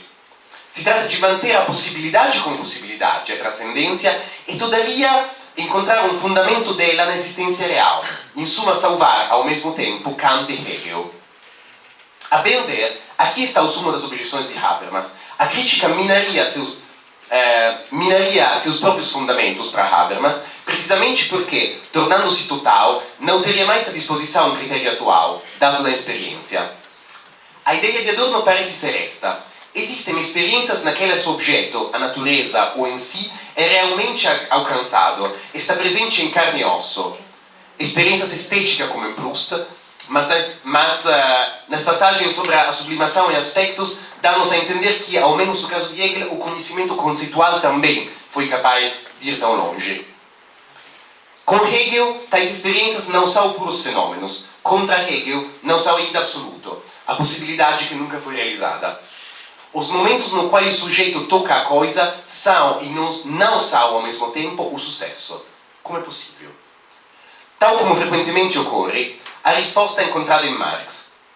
No final dos anos 20, o diretor do Instituto Marx Engels em Moscou e editor da Marx Engels Gesamtausgabe, David Ryazanov, então expurgado por Stalin, enviou ao Instituto Frankfurtiano, com o qual ele tinha relação, um pacote de inéditos marxiano. Vou ler só essa última parte e depois cortar as conclusões. Mas a história é apaixonante. Vamos ouvir. Ryazanov enviou a Frankfurt um pacote de inéditos marxianos. Eram manuscritos econômicos filosóficos de 1844, ainda inéditos. Foram publicados poucos anos depois e imediatamente resenhados por Marcuse em um famoso ensaio. Ao lado das notórias páginas sobre trabalho alienado, encontramos aqui, no terceiro manuscrito dedicado à crítica de Hegel, o esboço de uma teoria não menos importante, formulata por Marx sob influência de Feuerbach e retomada por, entre outros, pelo último Merleau-Ponty, a teoria do ser objetivo, Wittgenstein Wesen. Ela afirma essencialmente que para que um sujeito seja tal, para poder haver um objeto, ele tem de ser ele próprio objeto, pertencer à objetividade. Diz Marx, cito, ser objetivo, natural, sensível e ter objeto, natureza e sentido fora de si, o ser objeto, natureza e sentido para um terceiro é a mesma coisa. Tão logo eu tenho um objeto, este objeto me tem por objeto. É provável que Adorno, com nem 30 anos de idade, tenha sido um dos primeiros de todos a ler estas palavras. 40 anos depois, nos parágrafos mais densos da dialética negativa, a tese central da obra, o primado do objeto, é ilustrada com frases como estas. Cito: toda afirmação de que a subjetividade é, de um modo ou de outro, já inclui uma objetividade. É somente porque o sujeito é por sua vez mediado, ou seja, porque ele não é o elemento radicalmente outro em relação ao objeto, que ele é capaz de aprender a objetividade em geral. Aquele para o qual algo é dado pertence a priori à mesma esfera daquilo que lhe é dado. É somente na medida em que esse momento também é por sua vez não eu, que o eu se comporta em relação ao não eu, faz algo, e isso mesmo se o fazer fosse pensamento.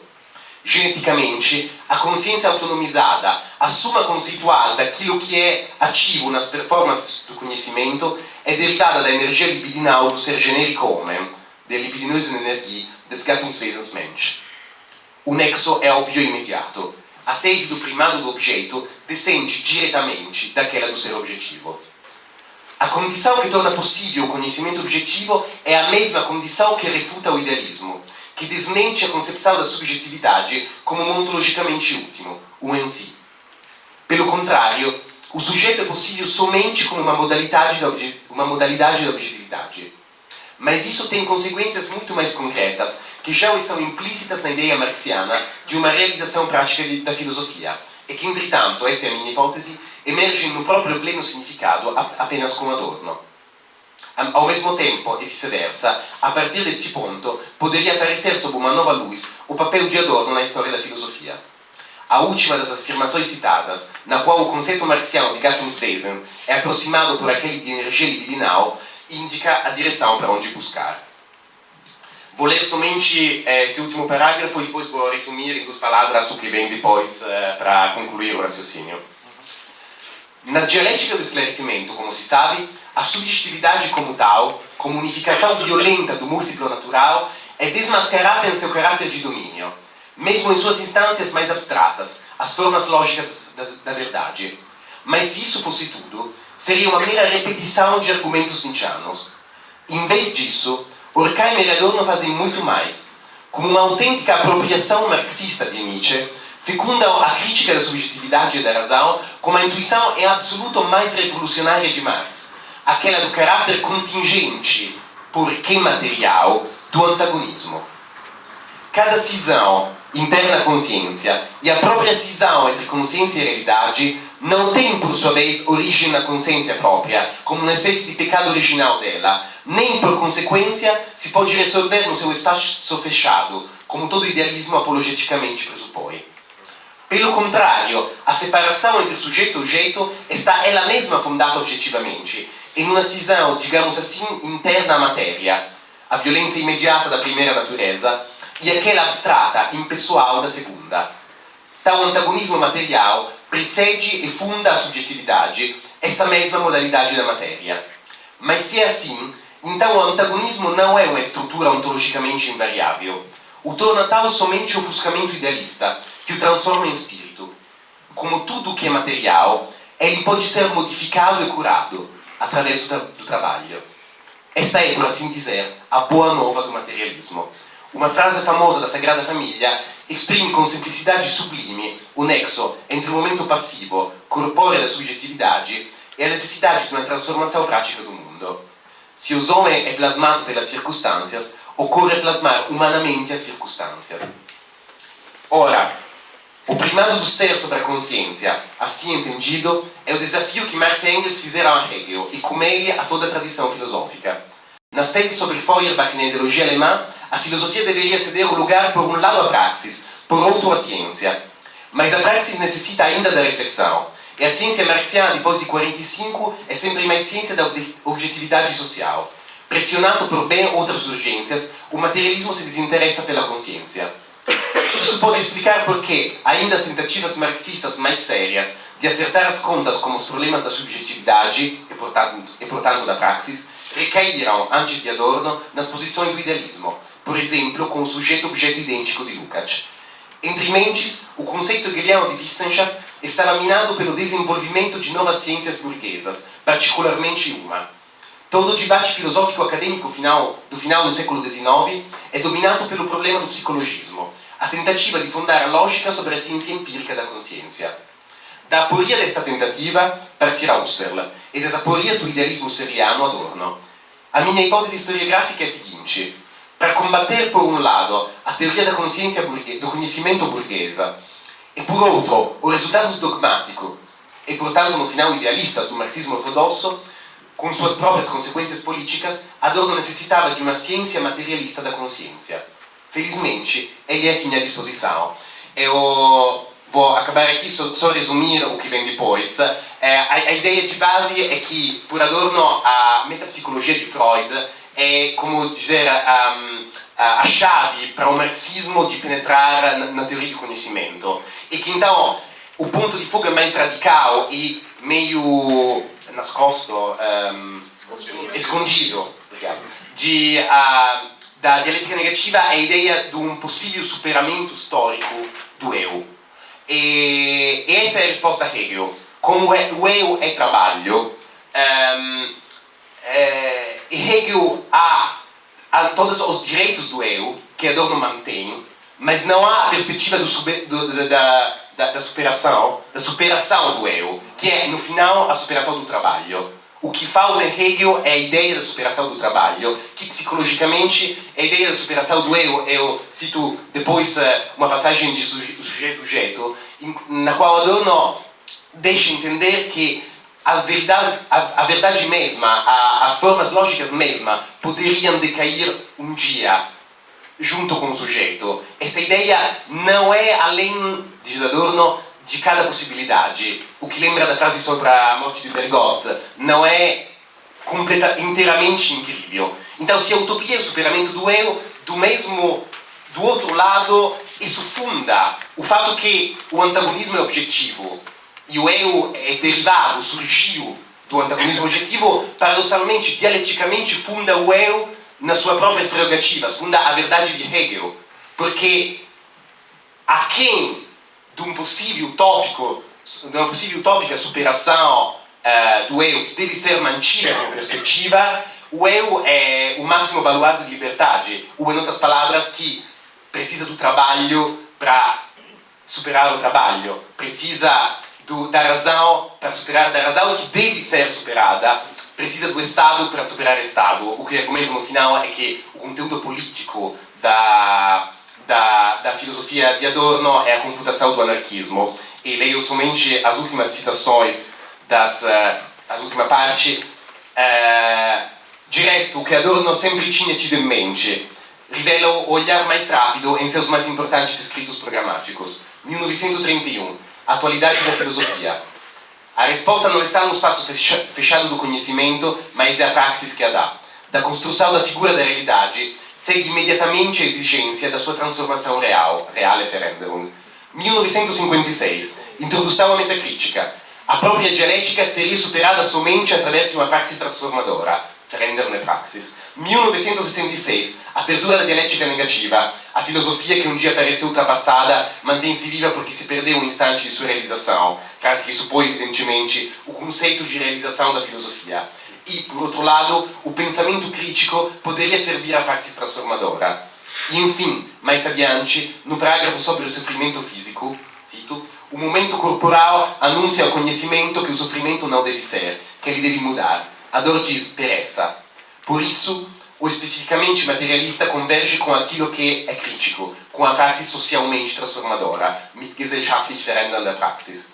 Pode ter sido uma mensagem colocada na garrafa, segundo uma expressão de Adorno Horkheimer, que desde então ama se repetir. Mas era uma garrafa incendiária.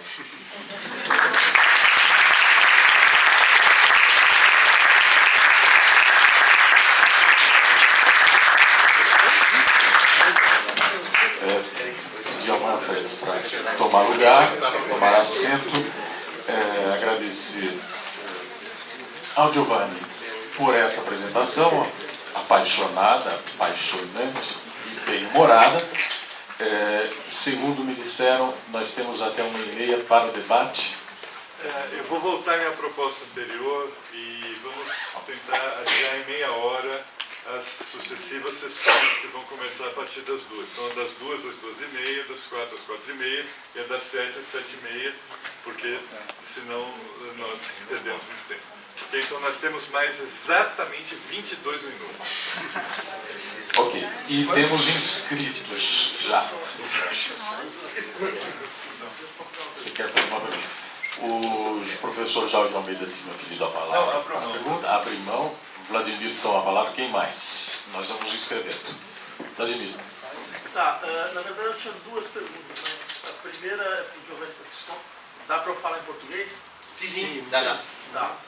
Não, sua apresentação é realmente muito interessante, muito impressionante. Mas eu teria duas questões a fazer. A primeira, um dos eixos da sua argumentação é a tentativa de mostrar como o primado do objeto é uma derivação marxista, né, da ideia do ser objetivo.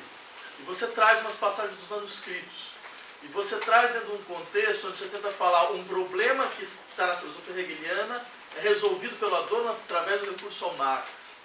Só que o trecho que você traz, eu diria, é um dos trechos mais hegelianos que o Marx apresenta, né? Porque a ideia de que você tem algo do objeto no sujeito, uma afinidade mimética do sujeito e objeto, é reconhecida pelo próprio Adorno como uma ideia hegeliana, né? Seria impossível pensar a dialética, por exemplo, do senhor e do escravo, sem essa afinidade do objeto com o sujeito, né? Então, me parece que você acaba sendo obrigado um pouco a tentar resolver o problema, insistindo que o que falta para a dialética hegeliana ser dialética negativa é a superação do trabalho, né? Que aí aparece como uma chave fundamental. Mas a minha pergunta seria, esse problema você entende como um problema de ordem lógica ou um problema de ordem de inserção histórica da dialética? Porque se ele for um problema de ordem lógica, então nós vamos precisar, de uma certa maneira, de um certo modelo de síntese que logicamente distingue Marx Hegel e o Adorno. Só que boa parte das coisas que você trouxe mostra como quase é impossível fazer essa distinção lógica. Porque a todo momento Adorno recupera, né, o potencial crítico do próprio dialética adorniano, hegeliano. Então, o que sobra? Sobra um problema de contextualização histórica. Ou seja, historicamente, naquele momento, para o Hegel era impossível pensar o problema da superação do trabalho. Mas talvez porque o problema do trabalho naquele momento do capitalismo se colocava de uma outra forma, completamente diferente. O que nos levaria, em última instância, a afirmar que entre a dialética negativa e a dialética hegeliana, a única diferença é, de fato, a relação da dialética com o contexto histórico. Sim, vou responder agora. Muito obrigado. É o ponto mais central, evidentemente. Como pressuposto de método, eu não tenho certeza que sobre essa distinção entre perspectiva lógica e perspectiva histórico-filosófica, ao menos na perspectiva de Adorno, da linha, digamos, Benjamin-Adorno. Na linha Benjamin-Adorno, a história de um pensamento é o desenvolvimento lógico do que ele contém, no sentido que agora, no presente, a verdade de Hegel pode, ou de Marx, ou de Adorno, de Benjamin, podem aparecer de maneira nova e mais vera, de um certo qual sentido. Mas, então, a essa pergunta lógico, história da filosofia, não saberei como responder. Mas há um ponto central que é o que você, que o professor, desculpa, justamente disse que é uma tarefa de Sísifo de criticar Hegel. É quase impossível de criticar Hegel sem cair para trás em posições que já Hegel refutou. Mas qual é o negócio com a superação do trabalho? Naturalmente, Hegel não podia imaginar a superação do trabalho sobre a base do desenvolvimento das forças produtivas. Mas, de outro lado, há uma série de desafios filosóficos que são desafios do romanticismo alemão, contemporâneo a Hegel, do irracionalismo alemão, do período do romanticismo, que contém todos a ideia de uma crítica da razão e de um superamento do eu, de um superamento da racionalidade na direção de algo mais menos abstrato, digamos. E o interessante de Adorno, em particular, isso é particularmente evidente nas lições sobre a introdução da dialética, é que essa ideia do irracionalismo alemão deve ser mantida junto com a ideia hegeliana da defesa e iluminista em geral da defesa da razão. Então, a falsidade de Hegel, na minha interpretação da dialética negativa, é que em Hegel não há lugar para a superação dessa, digamos, se por um lado a atividade do eu, o esforço, o que Adorno chama de esforço violento, dizendo no primeiro estudo que o pensamento também é trabalho. Esse é o termo meio lógico. O pensamento é trabalho. Cada trabalho é esforço violento, porque é luta contra uma resistência. Então, Hegel tem justamente a ideia que o trabalho do pensamento pode vencer o não-eu. Então, cada vitória do pensamento do eu sobre o não-eu é já objetividade, é já das Gelingen. Essa é a verdade de Hegel, que Adorno mantém. Em Hegel não dá lugar para a perspectiva que a necessidade mesma dessa luta possa ser um dia superada. Essa é a ideia. A prova ontológica é que, de um lado, algo falta. A transcendência não é reduzível à imanência. De outro lado, na imanência, na atividade de trabalho, de conhecimento, nas atividades racional, em todas as prerrogativas do eu, as abstrações burguesas, tem um momento de verdade. Não são simplesmente fenômenos. Essa é a minha ideia. Não sei se respondeu a sua pergunta. Não, eu teria várias outras perguntas, mas eu vou fazer isso depois. Deixar as pessoas falarem. Vários de nós têm. Com certeza. Passo a palavra, então, aos demais. Nós temos ainda alguns minutos. Por favor. Sim, era também para... Como se chama? Giovanni. Não, que justamente eu também, enfim, me interroguei bastante sobre a questão de uma praxis que poderia se derivar da dialética negativa mesmo, assim.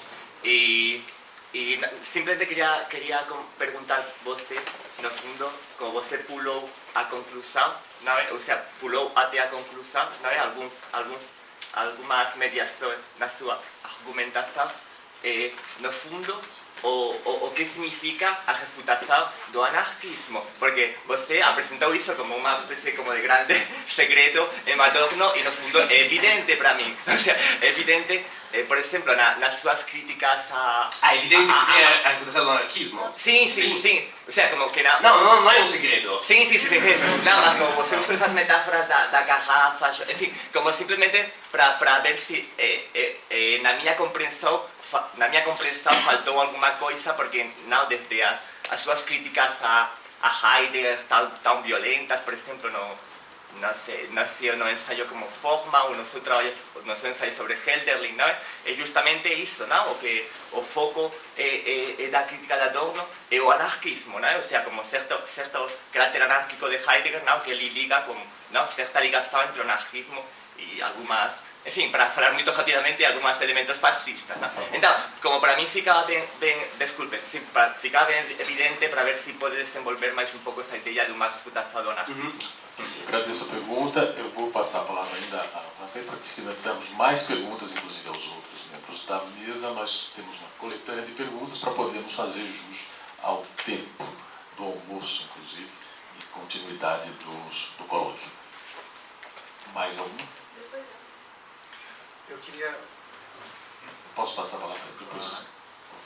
Uma pergunta bem breve, assim, bem nessa linha da sua tese central a respeito dos manuscritos de 44. O professor Sapato, ele pegou o lado mais filosófico e, para mim, me chamou muita atenção o formato muito típico de história cultural italiana que você deu a essa passagem de acompanhar a história dos manuscritos de 44, ver isso, como isso influenciou a história do pensamento, enfim. Né? Muito obrigado. E aí eu chamaria a atenção, eu não conheço os detalhes da história desse manuscrito, mas me parece bastante importante que tenha a leitura do Lucas, dos manuscritos de 44, que você não ressaltou nessa sua passagem. E aí eu não sei se ela teria alguma influência mais determinante na sua tese com relação a essas... Talvez não dê mais tempo, mas eu queria pelo menos mencionar, porque vocês dois mencionaram Habermas, né? De maneira negativa e de passagem, se eu entendi. Eu queria perguntar o seguinte, assim, queria que vocês comentassem mais, na verdade, e se essa necessidade de criticar o Habermas para poder destacar ou manter vivo o trabalho hoje do Adorno, na verdade não enfraquece o próprio Adorno, assim. Quer dizer, eu não consigo entender por que o Adorno criticando o Hegel é produtivo, né? É uma leitura de aproveitar o que há o que deve ser mantido no Hegel, e por que o Habermas criticando o Adorno não é isso? É negativo ou está jogando fora aquilo que seria o mais produtivo no Adorno? Não sei se Sim. Jorge. Aproveitando então a pergunta para o Francisco e para o Manfred, vocês falaram muito da questão da expressividade do pensamento do Adorno, da sua forma a partir de um elemento poético, no caso das Rauschen, e de todos os seus, que tem justamente a ver com essa multidão de sons inapercebíveis que se transforma em algo como uma mensagem a ser decifrada, e no caso do Manfred, como a partir da configuração das duas traduções e do texto do próprio Adorno, dos atos falhos da tradução e da possibilidade de uma apreensão semântica ampliada. Então, em que medida a seriedade, por exemplo, excessiva de comentadores como Habermas configura uma recusa dialética? Em que medida a dialética pressupõe, no seu aspecto lúdico, a ironia? E como tradutor do Adorno, vocês todos os três estão tradutores também, nós percebemos no texto do Adorno uma ironia que é difícil de captar para quem não tem ouvido alemão, mas que é muito importante para a realização da dialética. Eu queria que vocês comentassem um pouco isso também. Teria uma pergunta. Só o Bruno e depois Bruno Carvalho. rapidinho, eu só queria que eu não me lembro o nome. Manfred. Manfred. A dado momento você mencionou o caráter escandaloso da dialética, que o Adorno enfatiza como algo a ser valorizado no Hegel. Eu queria que você discorresse um pouco sobre isso. Sim. Só em contraposição ao Habermas. Habermas per forza, ok. Obrigada pela exposição, eu queria ficar aqui a tarde inteira com vocês, mas eu queria perguntar para o Giovanni, eu não sei se isso ia passar pelo seu trabalho, que foi para o lado, sobre, talvez, porque você fala confrontação com o anarquismo, mas eu não sei, eu tenho a impressão que também o Adorno tem em perspectiva também um certo nominalismo que vem do positivismo, Pareto, né, essa questão que vai dar hoje no que a gente vê na base da ciência econômica, da ciência política, que é esse individualismo metodológico e tudo que está na base da ciência humana hoje. Eu queria que você falasse um pouco sobre essa confrontação também, já que você trouxe o Marx para falar do primado do objeto, para pensar o ser objetivo. Será que, desculpa falar dessa forma, que eu estou tentando falar rápido. Porque o primado do objeto também se contrapõe a essa tradição, né, do Pareto. Eu queria que você falasse um pouco sobre isso. Bem, nós temos 7 minutos, segundo me foi concedido, e eu passo então, vou passar a palavra a vocês. É como o terceiro ato do Lulu, não tem a parte instrumental e o inacabamento é, no mínimo, expressivo. Então, Giovanni, você começa? Mais tímido, né? Francisco, vamos o mais tímido dizer aqui. A ironia. Não, é verdade. Desculpa, eu estou um pouco bêbado de fome nesse momento, mas eu não quero tomar o tempo dos outros também. Eu acho um assunto muito interessante que poderia ter conversado melhor com o tempo que ele merece. Mas justamente a ideia que eu estava querendo chegar e que tive que me abreviar é que toda essa questão estilística do Adorno não é o mero adorno do Adorno, né? Ele é essencial para a própria dialética, né? Não existe dialética sem ironia, não existe dialética sem essa dimensão expressiva, não existe toda essa dimensão corpórea, né? E a música e o Rauschen, eles vão evocando tudo isso o tempo todo, né? E justamente, né, a crítica que Adorno faz à linguagem moderna é que a linguagem moderna, né, na direção aí da clareza, da comunicação, ela prescinde de tudo isso, né? E daí acaba, né, a possibilidade de dialética por uma própria questão estilística que não é, enfim, o Adorno tem muitos exemplos. Eu disse aquele aforismo do moral e estilo, né? Ele repete, isso é aquilo que eu estava falando, é um motivo, né, do pensamento do Adorno, isso desde o jovem Adorno, né?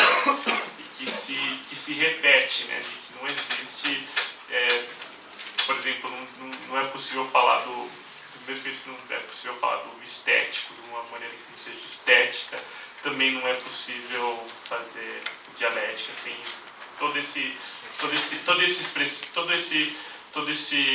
essa outra dimensão expressiva que é onde pode estar aí o não idêntico, né? Nem sempre está, mas...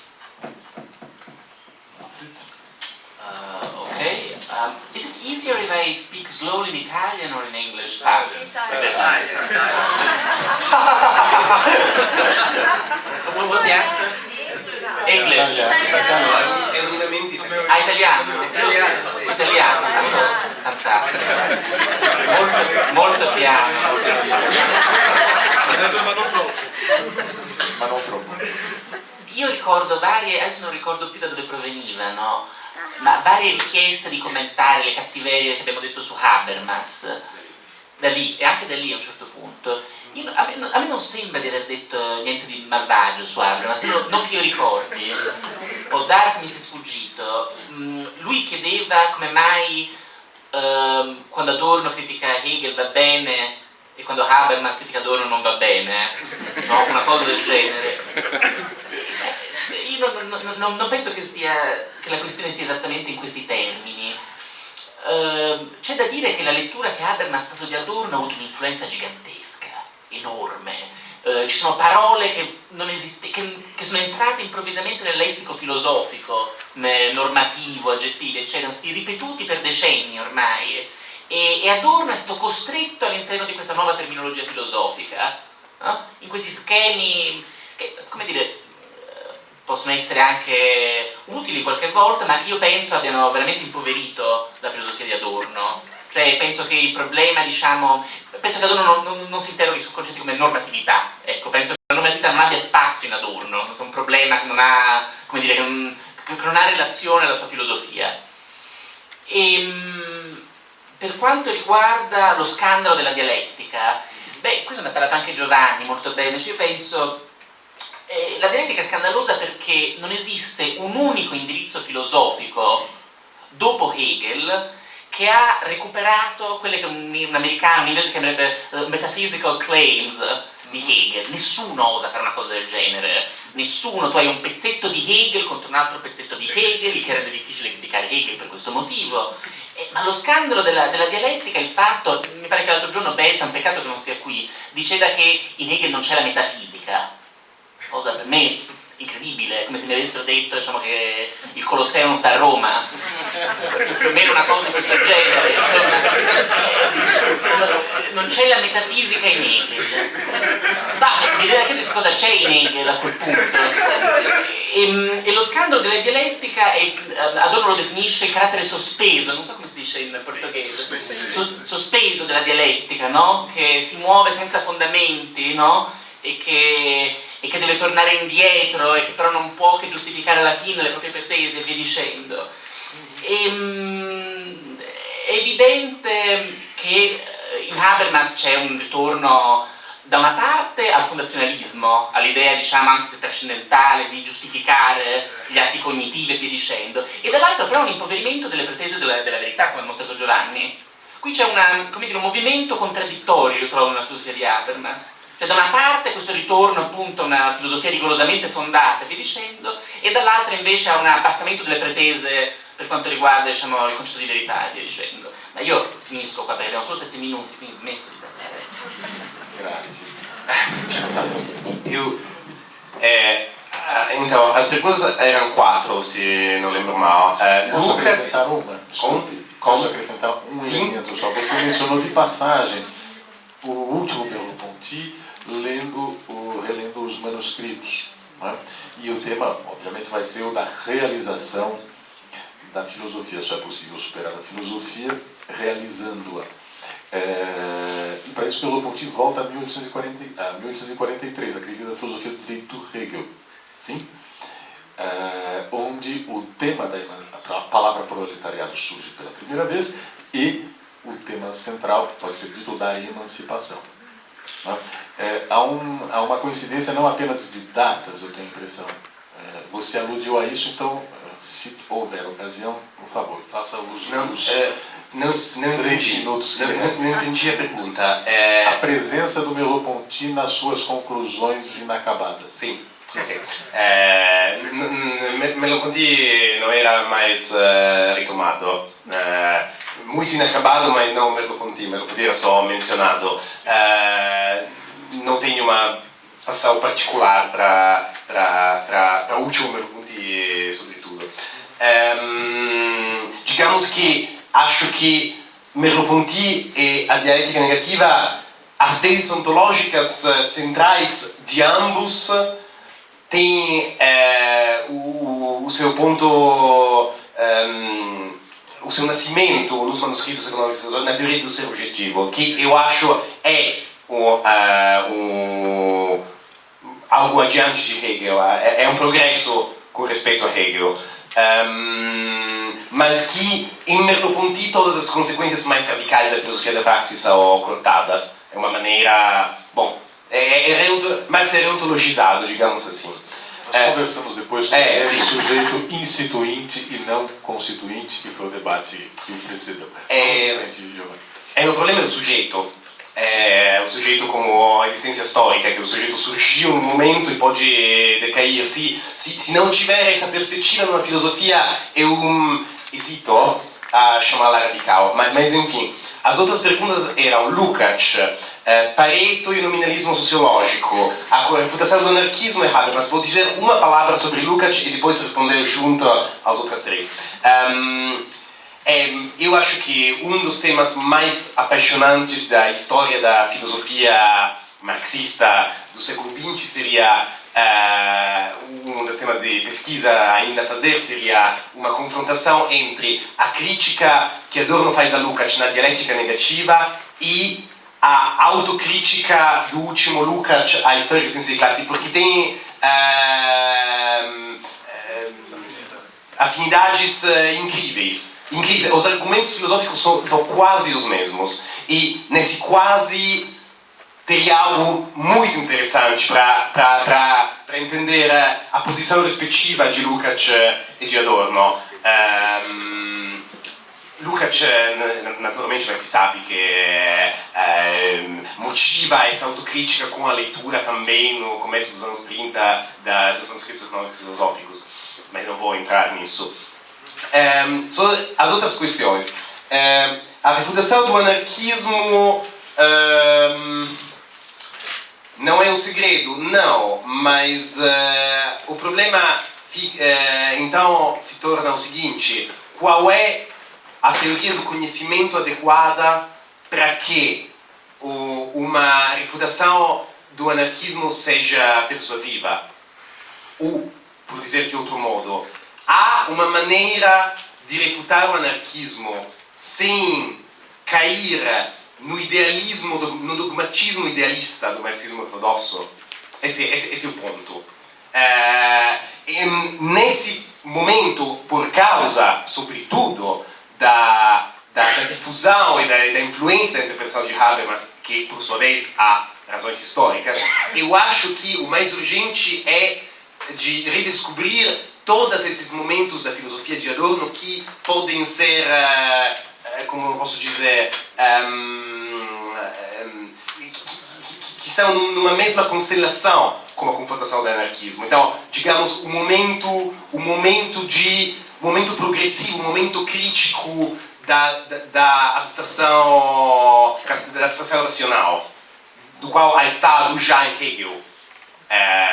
O estado já em Hegel é a máxima expressão da racionalidade. Então, confrontação ao anarquismo quer dizer crítica ao relativismo na teoria do conhecimento, quer dizer talvez possibilidade da metafísica como ciência até. Tudo isso pode ser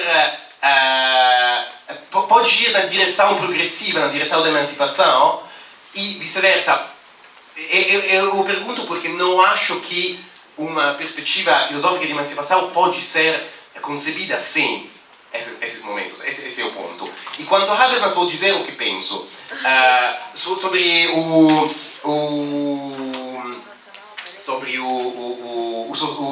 nominalismo sociológico. Sim, naturalmente, concordo inteiramente. O único problema é que depois de 68 o que em Adorno se faz mais perigoso, mais como posso dizer, mais radical.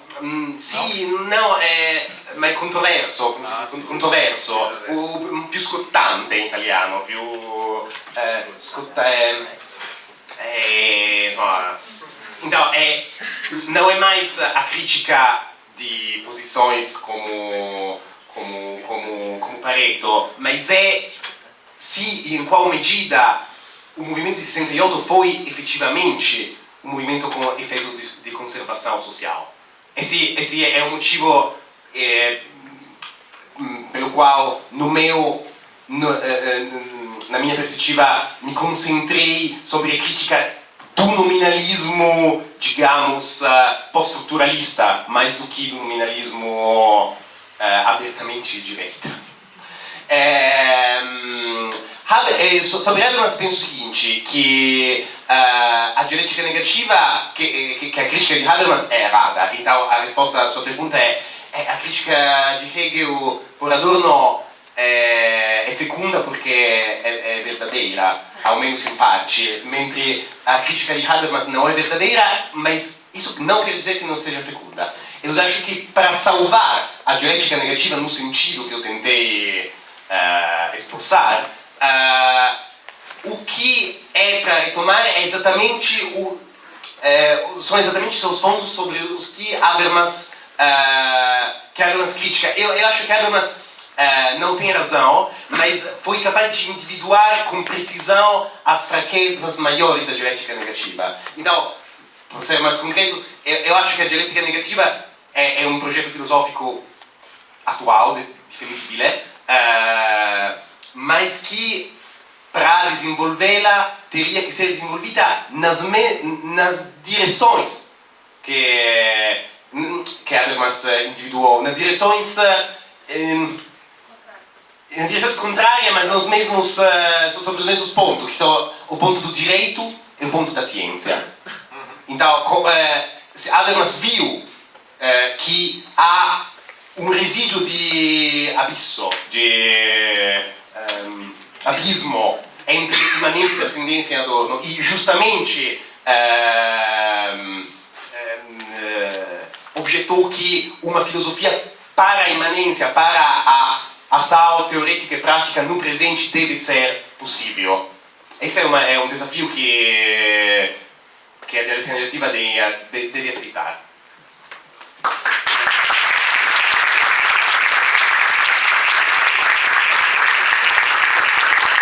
Quero reiterar o agradecimento aos membros da mesa que se deslocaram de bastante longe para chegar aqui, e nos vemos nos debates que ainda se sucedem.